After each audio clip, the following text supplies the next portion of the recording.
небәрі 15 минут уақыт ішінде осындай дәмді және тойымды сыр қосылған құймақ жасауға кеңес беремін, және таңғы асқа жасасаңыздар өте тойымды болады.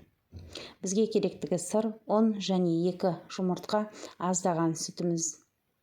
Жұмыртқамызға аздаған тұзымызды қосып, сүтімізді қосып араластырып аламыз.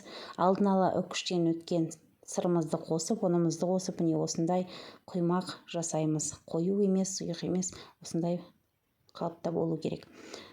Қызып тұрған табамызға майымызды жағып, әдемілеп жайып, астын 2-3 минут отты азайтып, аз отқа қойып, 2-3 минут екі шеттен пісіріп аламыз.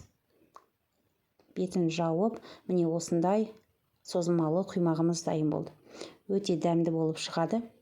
Таңғы асқа өте тойымды. Жасап көрсеңіздер болады. Ас болсын.